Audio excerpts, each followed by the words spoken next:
Hilda is a magical children's TV show with fun and unique visuals, enchanting music, and endearing characters. Hi, I'm Adrian from EmberNexus, and I want to share with you a stunning show that recently caught my attention. Unlike some other shows and movies I've covered on the channel where people say they're for kids when it's really for all ages, this show actually is for children. But, hear me out and I'll explain why I think it's worth your time no matter your age. And just as a heads up, I'll only be focusing on the first 2 episodes so as not to spoil anything for you.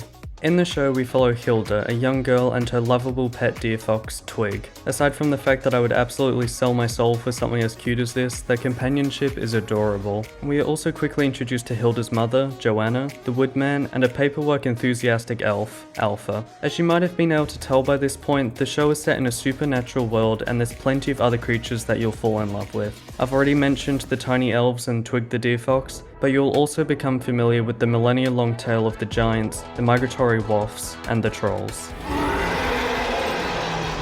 One of the biggest elements that stood out to me apart from the visuals was the writing. It's used elegantly throughout and even somewhat sparingly at the very beginning of episode 1 to fully immerse the audience into the captivating environment they've created. Most of all though, it's clear that the writers know how to write for different people of different ages and personalities. Hilda is filled to the brim with curiosity and joy. She even goes through the thought process of a kid. She's brave, confident, and strong-minded. She serves as a role model for children, handling her problems with courage and attempting to find solutions which aren't disruptive. Not only that, but also how these obstacles can be better navigated alongside friends and family. The show beautifully portrays the journey of an adolescent child trying to find their place in the world.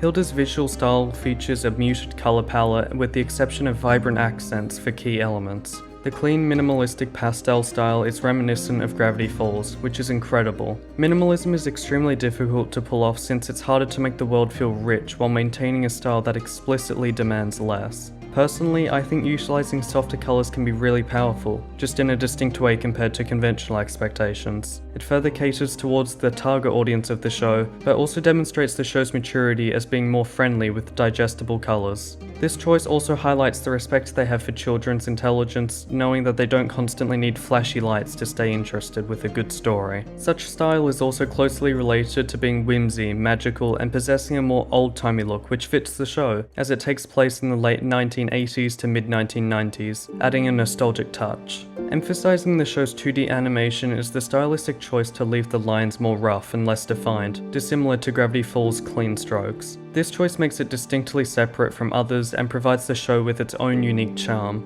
Let's take a run through the first 2 episodes, which are very closely interconnected, and explore the themes they examine. We established that our story takes place away from the city, and technically we begin with a short story. Hilda and Twig are out embarking on a journey through the woods when they stumble across a resting troll. As Hilda explains, "It's a troll rock." "Don't worry, boy. Here, you hang this on its nose. If the troll moves, the bell jingles. Then we'll know it's time to run for our lives." but the show allows it to be a fun experience. She calmly explains to Twig the solution to the problem while still explaining the severity of what will happen in a joking tone. As long as there's daylight, it's just a rock. Of course, once the sun goes down, we're doomed. It also teaches children that fears can be overcome with simple solutions that make them feel more secure. The bell.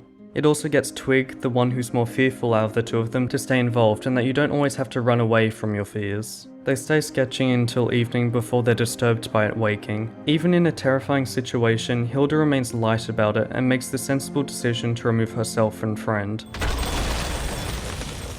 Time to go. However, in the face of danger, they still show her comfortability in the forest by laughing it off and then marveling at a large footprint, noting that, Whoa, that's a huge footprint, even for a forest giant. unlike what we've seen before, from this, she's left uneasy, and once the troll catches up to them very soon after, she and Twig both begin to slip up, highlighting visually the impact of this unfamiliarity on the both of them. I think this shot is particularly noteworthy. I mean, just look at this animation.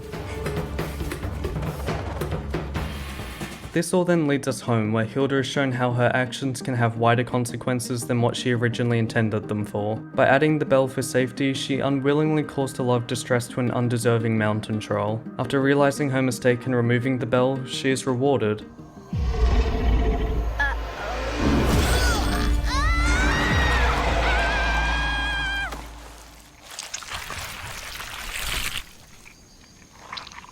Oh, my sketchbook.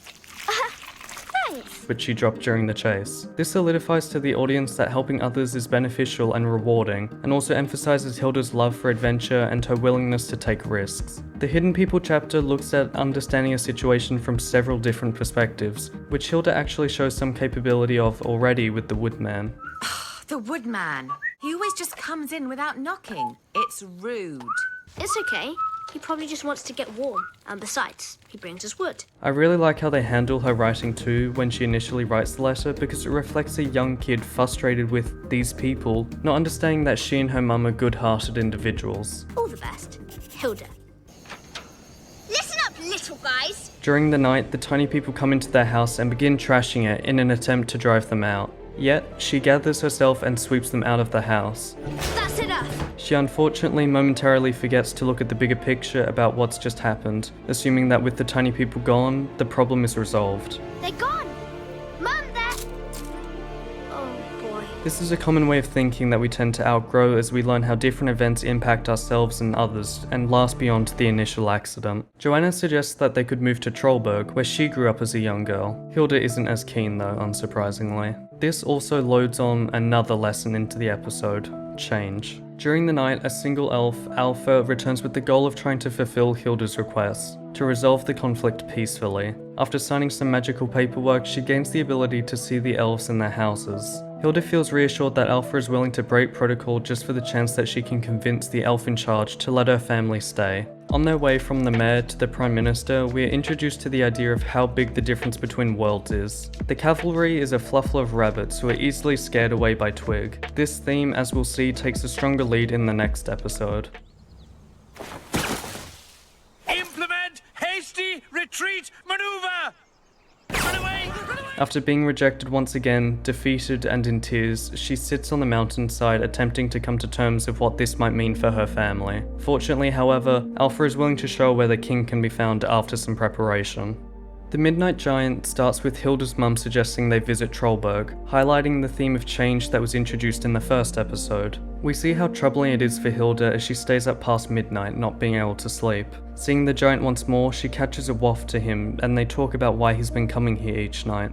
After discussing, they return back to the house and the giant bids farewell, having taken her advice. Calm and saddening notes fade as we drown away from the soft blues into black, before cutting into a bustling, loud city full of greens and yellows. Following a day exploring the big city, it only affirms Hilda's belief that she would not enjoy a new life there. This is furthered by the reintroduction of the Woodman once again entering the home, where Hilda makes the point, I bet we wouldn't have neighbours like this in Trollberg. and her mother is thinking the exact same thing, only interpreting the situation slightly differently. Exactly my point. Civilized neighbours don't walk into your house without asking first. Still curious about the giant that's been wandering the valley, she drives a conversation with the Woodman, following him all the way back to his own home, receiving no answers along the way, until he finally invites herself and Twig inside to talk after she mentions seeing him reading a book on giants the other night. He finds the book which tells the tale of how the giants left after humans came into the valley, and there was a conflict between the groups. The giants unintentionally stepped on houses and there were arguments, a parallel to Hilda's family and the elves. Before one day, the giants decide to be the bigger people, quite literally, and to move away so as to avoid further disturbances. The book also reveals the name of the giant seen in the valley recently, Jorgen. Satisfied, Hilda and Twig return home, and the next morning Alfur is ready to venture to the king's palace, atop a mountain. After a rather chaotic journey, the king, like the mayor and the prime minister, passes off the responsibility of dealing with the situation. Hilda snaps in an outburst, and an avalanche comes crashing down the mountain.